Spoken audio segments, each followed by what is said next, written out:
Hello everyone, Exel here for the first cast that I'm going to be doing for Worlds 2018. This is the group stage here of the 2018 League of Legends Worlds, and this is the tiebreaker between the dominant Japanese team. We've seen them here at Worlds a few times, Detonation Focus Me, also known as Detonation Gaming. Really regionally dominant team coming out of Japan, the newest server here in the League of Legends World Squad, so the newest emerging region.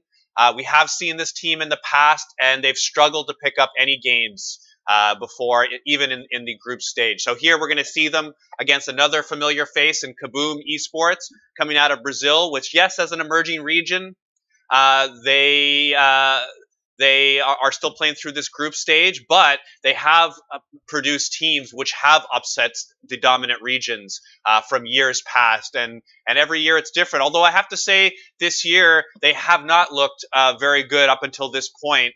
Also with Chaos Latin Gamers coming from Brazil, and they have not picked up a game yet, going 0-4. So here we have the power pick of Urgot, coming in as the most powerful top laner here in this world's meta so far, patch 8.19. Urgot popularized in Korea over at the LCK and became a dominant pick there towards the playoffs, and now seen play throughout the rest of the world. Like we see, what goes on in Korea trickles down for the rest of the world. So Japan particularly is one of the regions that tries to emulate the Korean meta. North America has also been accused of that, or they're just trying to copy what's best over there. But hey, when you have the most powerful region for so many years, now China is currently trying to vie for dominance. You traditionally try to play what they play, as you do what the best people in the world do. Here, let's go on with the team. So, as we saw as a pickup for the bot lane, we have Alistar and Kai'Sa picked up for KaBuM Esports, prioritizing this scaling bot lane with a very versatile diving tank support in Alistar, following right up with the bot lane of Ezreal and Braum. So Braum is going to be trying to protect Ezreal, who's also a very safe AD carry. So it's a very safe bot lane where they're not necessarily trying to win it too hard, but they're trying not to lose it too hard, is what I see from DetonatioN here with that pickup. And responding to the top lane pick, we have Aatrox, who is arguably the second best top laner currently in the meta. He's also probably the most carry oriented, where if he gets a lead, he can really take over the game and really play that split pushing style. Urgot's trying to do that as well, but also has that inherent tankiness to fall back on, as well as some utility from the fear. Bans coming out. We're seeing mid lane bans from KaBuM against Syros in Ziggs and Zoe, who he has played in the past. Also, who he has played would be Karma, who he played in the win against KaBuM over in the group stage. So countering, we're seeing the bans of LeBlanc and Aurelia, again, prioritizing what's been played before. Detonation Focus Me, picking up the Karma here is just basically running back a similar comp in what they won with. So not trying anything too fancy, picking a very safe comp when you have a off tank top laner, an extremely safe bot lane, and then a utility supporting style mid laner, and then following up with that. Instead of playing a tank jungler, they realize they need more they need more damage. So picking up the Kindred to round out that comp and to make sure that Karma has someone other than Ezreal who she can buff with the Ardent Censer. So I like that pick. You want it to go with either kind of like a Graves, or like a Xin Zhao, or someone with that's going to complement the damage. And following up, KaBuM is answering with probably one of the one of the few junglers that could actually outfarm a Kindred in the Nidalee. So a very unusual pick. We have not seen her played very much in competitive play. She is played in solo queue because she has that solo queue style of jungle where you can farm up quite a bit, get to 6 relatively fast, although, it's not that big of a deal with Nidalee, but able to pick up those 20, 30, 40, 50 CS leads in the jungle against opposing junglers and then come out 1 or 2 levels higher than your opponent and be able to really contest for that first Baron take. I have to say that the Japanese team has the lower risk comp and is just going to try to use their superior macro to beat the Brazilian squad, whereas the Brazil squad has more of a higher risk diving type comp, who's going to try to punish the lack of dedicated tank of Japan, as well as the no burst mid laner.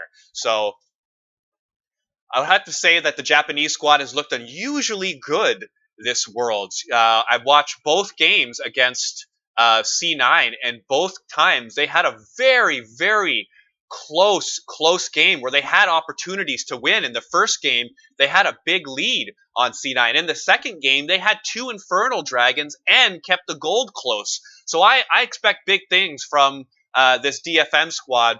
As opposed to KaBuM, who, yes, they took a game off of the Japanese squad, but in the first game against C9, it was not close. In the second game, yes, it was close, but I'd have to say I've seen better performances from DefFM, Detonation Focus Me, than the Brazilian squad.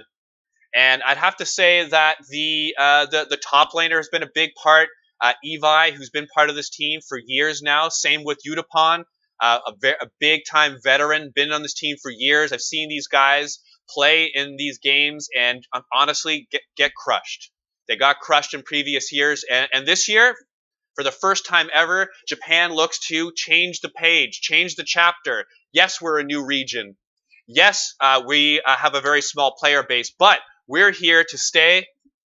And we're here to compete for this world slot and to go against a number 1 squad in either EDG or Gambit or C9 or these types of teams.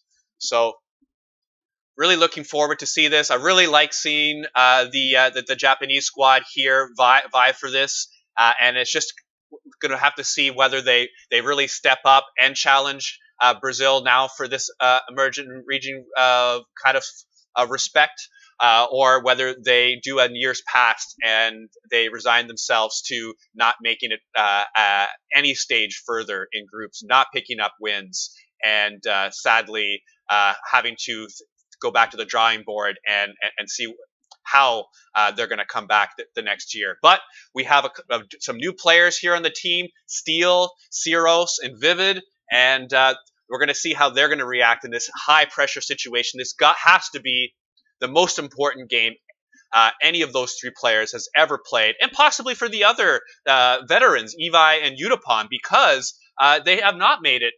They have not won games. They have not had this chance after going down numerous losses in these previous Worlds. So KaBuM, we're going to see if they're going to be able to play this very high damage, aggressive diving style with Aatrox, Alistar diving in, Nidalee following up with the spears and the poke, and then Syndra following up with the burst with Kai'Sa. So they have all the tools there, but they really they cannot get behind. You do not want to have Aatrox fall behind in lane. You do not want to have Nidalee fall behind in the jungle. It's going to be a real struggle. Bot lane would be okay. Bot lane is going to scale for KaBuM. The Kai'Sa does a much better job in late game than the Ezreal. Ezreal, as you can just see, just picked up a elixir, so a little bit of fortune there in the kleptomancy as he went klepto to get a gold lead there on bottom. So he's going to hold on to that instead of selling it and look to try to pick up a kill here on the bot lane. Even CS so far, everything pretty even, just very small advantages either way. Everything going. Even the junglers are doing the same sort of pass. They're both taking each other's blue buff, and really this game, the only difference would be the Aatrox here being able to push in the Urgot early on. But as you can see, Urgot did pick up the minion dematerializer. There you go, English, to be able to stop that push in here in the top lane. Being able to disrupt that jungle pass right there is Evi. Being able to slow down Ranger. Ranger was expecting that 4 CS. Did go over there to take the blue buff though, and was successful in that. And very, very small advantage now for the Dead FM jungler here in Steel. I'm going to be looking for who's going to win this top lane. Being able to pick up the split push advantage, I think, is going to be key for this game. Whether it's going to be Urgot being able to be that tank finishing monster, or Aatrox, that split pushing machine that even if you kill him, he still comes back to life to haunt you and do massive amounts of damage. So now, as we can see, Dematerializer is active, and now when charge used, Urgot's now being able to push in. So that's why you see at the highest levels supports and top laners picking up this item. I know it's not very popular in low-level solo queue, but when you look at pro builds and you look at the top level of players, many supports are picking this up every game, and a fair bit of top laners as well. Trading damage, trading mana, Syndra getting the better of that, as you can see, versus the Karma, the higher damage Syndra being able to take out the more supporty Karma, but that's okay. That's what's expected. Karma, as you can see, actually both mid laners also with the Dematerializer already using a number of charges. So very, very popular item this game. But Karma's going to be looking to scale up, try to push Syndra into her tower so that she cannot roam, as she's doing right now. She's trying to roam because she pushed in. As you can see, this is why Dematerializers are bought, everyone. You push in, you roam, you push in, you get vision. Pushing is very important. It's this is 2018. So many seasons. It's it's very, very important. So as you can see, both teams prioritizing that. And it's going fairly even now for everyone, but Urgot picking up a very slight advantage here in top lane, now that he'd been able to push in a couple of waves against Aatrox. He's going to look for an early buy. Same with Karma. So we're going to see Karma picking up the Chalice, which is very standard. Athene's Unholy Grail, which is the most beneficial item for Karma. And here in the top lane, we see Urgot going towards that Black Cleaver with that Phage and a little bit of armor purchased, as well as some early control wards picked up from both top and mid laners.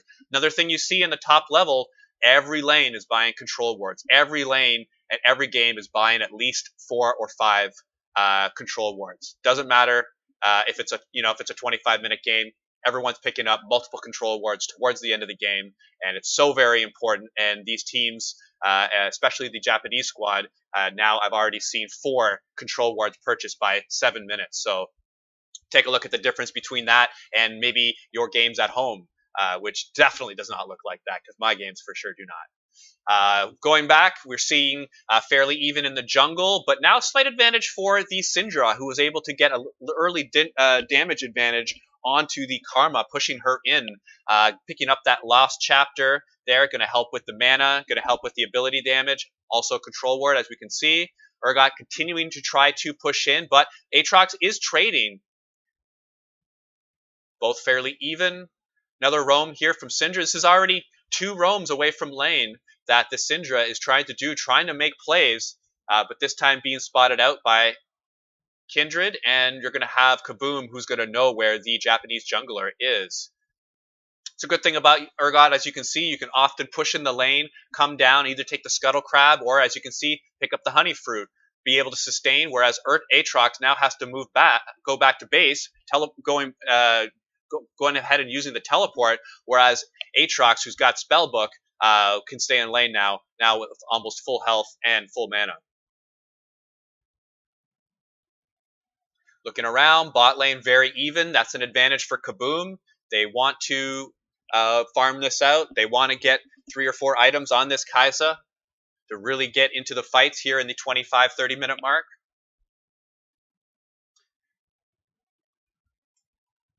Really the only hyper carry in the match is on KaBuM's side.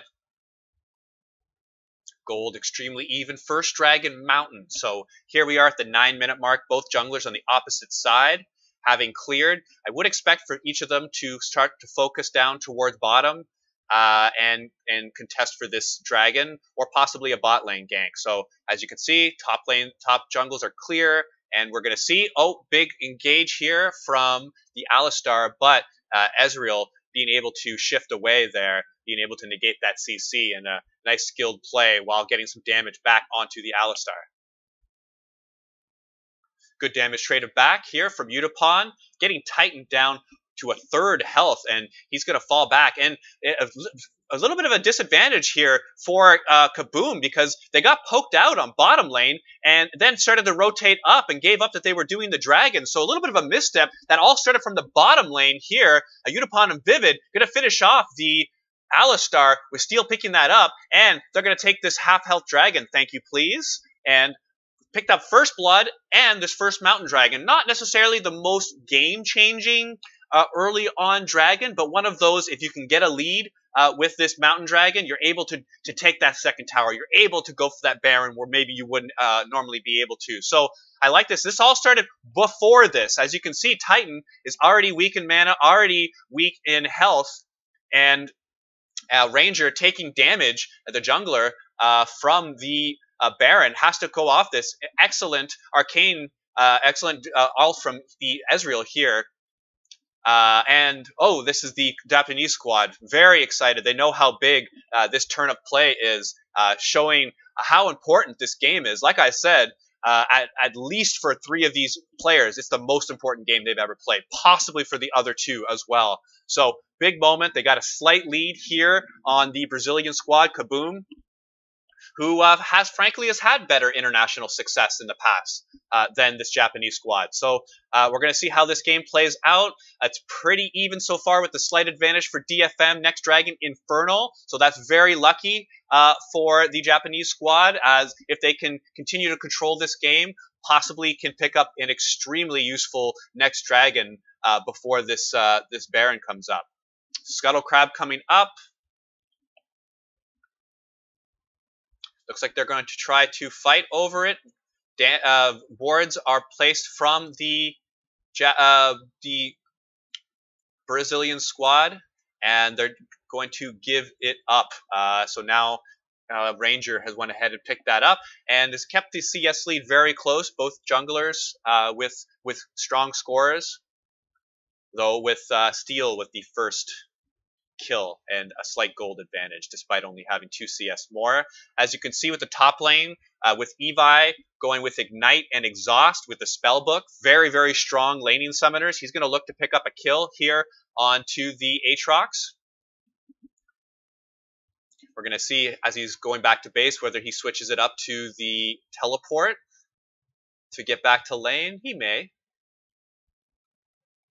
Doesn't look like it. He's going to walk back, hold on to these summoners, and is going to try for that kill onto Aatrox, who pushed in the lane, is now going to go back to base as well. We have Urgot with the completed Black Cleaver, as well as the free boots. Slight armor, lots of wards, so a nice strong item point here for Urgot. And then with a similar build, we see Aatrox having purchased boots and with some supporting items as well. So both top laners are at their item points, and we're gonna look. I'm gonna look for either of the junglers to come up to top lane and to help either one of them. We have the Rift Herald that is now there. We have the Kindred Mark, which is also in the top lane here. Aatrox getting the better of the trade, getting really good damage onto Evi. Still has ult up. Is the well, both of them, but more I was meaning was Aatrox. Mid lane is pushed in, so Syndra once again looking to roam. Been doing a good job being able to push in this Karma But Karma is fine. She's keeping up with CS, only about 8 down, and she's fine losing a little bit of pressure to Syndra, as long as she's not getting kills. Here we have a big surprise from Steel, being up in that jungle. He did not know, and oh, teleport here. Yes, we have 2 teleport 80 carries. They're going to go and try to take this first responding teleport here from Unipon. He's going to come up, and they're going to go ahead for the lane swap. KaBuM initiating this. I like the aggressive play there, bringing Titan up to the top lane, going for that first tower, trying to wrest control of this game from DFM. But great response, great call, sending the Ezreal up and doing the lane swap. Detonation focus me just everywhere where KaBuM is and countering whatever they're trying to do. So excellent back and forth game. This Rift Herald is being fought over. Vision is about to be cleared out from the Brazilian squad. Don't think that they're going to try to do it just yet, but they do tend to make very aggressive forward plays. Is this KaBuM squad? So I wouldn't put it past them to go ahead and start another objective. Remember, they started the Dragon before, lost the bot lane trade, and then lost the Dragon and First Blood. So I wouldn't be surprised if they started a Rift Herald and then go ahead and lose a small skirmish and have to give it up. So we're going to see, do they learn from their mistakes, or they just keep going right up against that wall of DFM and just to see if it breaks, like bashing. Time will only tell. 700 gold advantage for Detonation Focus Me. The #1 squad coming from Japan, winning that server for multiple years. Unfortunately, very disappointed by their Worlds performances in the past. But this is a new year. The squad is looking excellent, almost getting wins from C9. And we have Evi being able to take the solo kill. Yes, he's able to get it. Being able to win this carry matchup. That was a straight one-on-one. Aatrox not respecting the Urgot damage or the ultimate, which he had. Aatrox did not have his ult at the moment. As you can see, it's still about 10 seconds away. Excellent job by Evi, the experienced top laner, showing his form and getting a big win here off into the solo lane after the lane swap. So excellent job by Evi, and now we have a Dragon coming up, and DFM looks poised to take it if they focus their pressure there. Still, the teleport is down from Ezreal, who is top lane. He did just ult that wave in top lane. He wants to get out of this top lane. Infernal Dragon is coming up. Once again, KaBuM starting up. They're going to go ahead and go right up against the wall, and the Detonation Focus Me is going to give it up. They're going to instead put pressure and vision. So they're going to continue pushing mid, and Braum is warding for this Rift Herald. So it looks like they're going to try to make an objective trade here. So this was called by them. They could have rushed toward Dragon, but just determined that the Brazilian squad had a little bit of a tempo advantage. And here you get to see the excellent ultimate from Evi, getting him down, and before he could get under turret, chomping him down. Pretty scary, as you can see, the flames going in. It's like something you'd see from like a fairy tale, like the scary oven, like you'd see like maybe in Hansel and Gretel, or some other nursery rhyme that involves some sort of cooking. Here we have Alistar once again going on. So it's the KaBuM who's going to try to disrupt this objective tape. Who's going to get it? It's very, very close. It's down to 350 health. It's a little bit unusual. Nobody's going to go ahead and get that. Kills are going back and forth, but we have a big advantage for DFN, picking up the 3. And they got the 3. They absolutely did. Alt just missed. But Titan very close to going down. There was no back and forth. It was just the DFM who picked that up, and now go ahead and switch over to the mid lane, and that is once again another team fight win over an objective. It was this time DFM starting the Rift Herald, but having excellent vision, having been placed by Braum earlier that we gone ahead and pointed out. KaBuM went to challenge and not only lost that fight, Yeah, but went ahead and lost pressure on mid turret as well, as the 3 surviving members went ahead and pressured Miz. As we can see, Rift gets completely pulled off of, continuing to do damage onto the Alistar. Braum soaking up a bunch of damage, going ahead and using the stopwatch at a very opportune point, not going down despite taking about 80% damage. 0-0 and 4 from this Braum. And look who's big now. It's Urgot, who now cannot be stopped in the top lane. This is definitely a win advantage for Detonation Focus Me, was getting this top lane ahead, and they absolutely have. They're putting their chips over to Evi, one of the veterans of this team, one of the captains, and he's not letting them down.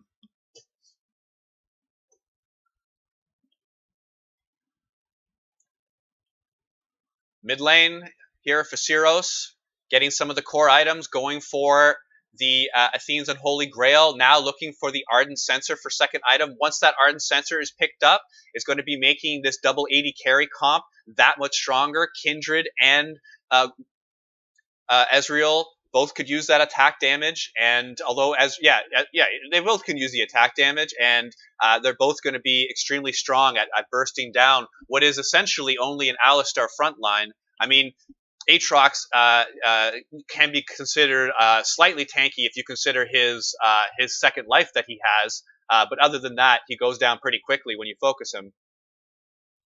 5-0, 20-minute mark here. About a 4,000 gold lead. Dragons have been traded, although the tempo definitely in an advantage for the Japanese squad. And it looks like they're congregating over towards the Baron, with the bot lane of KaBuM getting this tower, and they don't have any idea this is going on. This is a 20-minute Baron with Kindred, so Kindred does take down Barons pretty fast. They do have one Mountain Dragon. Urgot is plenty tanky enough with the Ninja Tabbies and the Righteous Glory to be tanking this, and KaBuM is not responding at all. They are going to be taking a free Baron, and I can't believe it. They got a free Baron and a massive gold lead with the Mountain Dragon, and this is a big misstep from KaBuM, not even putting any vision, having your bot lane down to grab that tower with having no vision around Baron, and this is a huge advantage for DFM. This is the lead they've been waiting for to go ahead and close this game. They're looking for inhibitors now. They have 4 other outer turrets, and they're looking to knock down as many of them as possible with an upside of being a possible mid or top inhibitor. That would be an absolute gem. That would be the best that they're looking for. The consolation prize might be a couple of outer towers and maybe this Infernal Dragon that's coming up. But if they want to go ahead and close this game out, if they want to have a chance in the future game against a #1 squad, they have to be able to close this game out against what you could say would be a middling Brazilian squad here in KaBuM, who's just not looked like their former selves, at least when we saw them last at Worlds. Top lane's going to be pushed in. Nice solo gold from Aatrox, and he really, really needs that. He needs to get the second item. As you can see, he's got that Caulfield's Warhammer, but he needs to finish that second item, and he's still not going to be able to take out Urgot, but he is going to be able to do some damage. Mid lane being pushed down. So as you can see, 2 towers have been pushed. Urgot coming out the bot wave. Really, nobody can challenge him. So no one is. We have Aatrox going in the top lane, and then Urgot, coming down at the bot lane. But he's got Baron, so he can actually push faster just because he's got that Baron buff as well. The natural faster split pusher, all things equal, would be Aatrox, but it's not the case here. 3 towers down now for Detonation Focus Me. They're going for this middle. They have a cannon minion wave there. We're going to have to see, is this a fight that they're going to want to be taking now that these towers are going down? And it doesn't look like it. It looks like KaBuM is going to go ahead and give up their middle inhibitor. This is the decision that they're making because of Ranger being low, because of Urgot having such a big lead. They're going to decide to leave that go down and possibly challenge for this bottom. You can't possibly think that they're going to give up 2 inhibitors here without a fight. That is not the KaBuM that we've ever seen in the past. And here we go. Big Syndra ult fallen into Headbutt Pulverize from Ali, this is the best possible engage they could be looking for, but the massive damage, the Kindred ultimate for it, DFM, and they're turning this. They're going for the second kill, and now the second inhibitor. Get the second kill, and this is the end of the game. The Detonation focused me for the first time, showing that they can win, they can beat other emerging regions. Here they are in the 2018 League of Legends World Group Stage, coming out from the tiebreak, and they're going to be going up against a #1 team. Here they are, Japan, no longer the lowest region, no longer the newest region, free wins. Here they are, beating Brazil. KaBuM's going down, they're going home. Detonation focused me on the backs of Evi in the top. Wow, this is historic, and look at the players. This is group stage, but this is how historic this is. Look at these players. They know how big this is. This is the biggest games they've ever had in their lives. KaBuM is crushed. They are supposed to advance in this, and here we are, the upset. This is a huge year for Japanese sports here, with Naomi Osaka winning the U.S. Open, possibly the greatest modern Japanese sporting accomplishment. Her defeat over Serena Williams cannot be understated. And here, Detonation focused me here in the esports arena, taking down the Brazilian squad, and they are just crushed. They are crushed. They can't believe it. They're going home. They showed up. They tried. They engaged in some team fights. They fought over that Rift Herald. They had a perfect engage there on the bot lane on the second inhibitor, but it was just too little, too late. There, take a bow, gentlemen. You did it. Excellent. Just see the emotion on their faces. They know that they are absolutely wiped. They can barely walk off the stage, and KaBuM is looking at what could have been, what might have been, maybe what should have been, but this year, the big teams of the LJL, the dominance they've had all year, but just like every other year, they've had dominance there. This year, coming over the top, and we have a new region to contend with. We have a new region that has a chance to make it to Worlds, that has a chance to play some epic games against the teams we know, the teams we love. And here we have the announcers, the casters who realize how important this is. Raz, his predictions have been excellent this Worlds. Just an excellent, excellent analyst coming over from China. And if you've not seen this gentleman, he goes on Thorin's show frequently and is a wealth of knowledge and a real stalwart over there in China. But I'm going to go ahead and leave it at this. Myself, Exel. If you don't know me, I do casting. And here I am, very proud to announce Detonation Focus Me, taking the tiebreaker, moving into the next round here at the 2018 League of Legends Worlds Group Stage Tiebreaker.